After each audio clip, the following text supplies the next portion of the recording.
Sa gitna ng tumitinding hamon sa geopolitics, pinatibay ng Embassy of Israel at ng Net25 ang ugnayan ng Pilipinas at ng Israel sa pamamagitan ng pakikipagdialogo at ng kooperasyon. We are truly privileged to have you here today, and in the midst of the ongoing crisis, we are honored that you have chosen to visit Net25 to provide a first-hand update on the situation.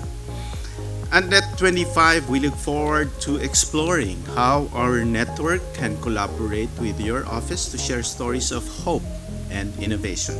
Ambassador Kirsch and Deputy Ambassador Seidman, like all the ambassadors who came before you, Net25 is both a family and a friend.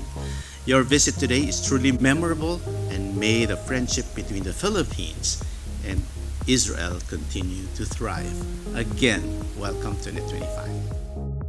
Binigyang diin sa pagtitipon na ang pagbisita ng mga opisyal ng Israel ay sumasagisag sa mas pinalakas na tulay ng pagkakaibigan ng dalawang bansa, lalo na sa larangan ng media, innovation at pagbabahagi ng mga kwento ng pag-asa.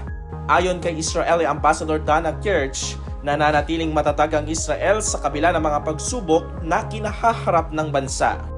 Know that Israel is aching, as you mentioned, because you have been there yourself on October 7, 2023, which is more than 2.5 years ago, and we are still aching on the same by the same threats.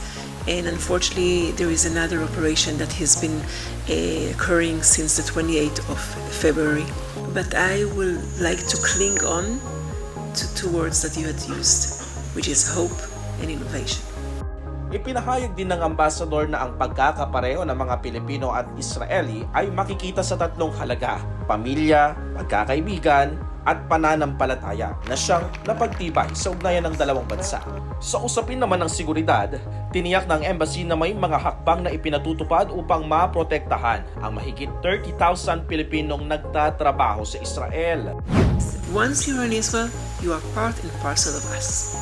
You are, as Israeli, the same mechanism and layers of protection that will be provided for Israelis are automatically provided for Filipinos. Ipinaliwanag na may iba't ibang layer ng proteksyon kabilang ang alert system, mga shelter at ang kilalang Iron Dome ng defense system ng Israel.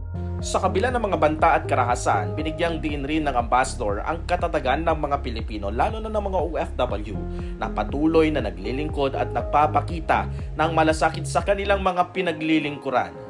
We are both resilient people. Hope keeps us resilient, and hope keeps us alive. And together with innovation, to find innovative ways to find solution to protect ourselves. This is the secret, the two secrets of us, but it's also the two secrets of yours. And when you combine it together, it's a double impact. And what the Philippines and Israel can do together is remarkable.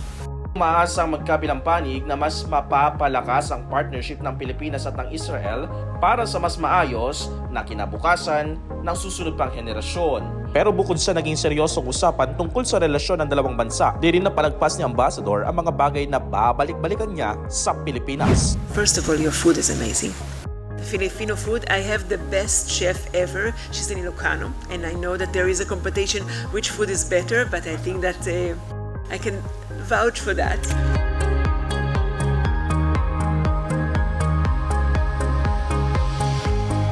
Mga Kanet 25, this is Cesar Vallejos of Open for Business. For more updates, just click the subscribe button and follow us on Net25 social media pages at Net25 TV and at Net25 Entertainment Facebook pages.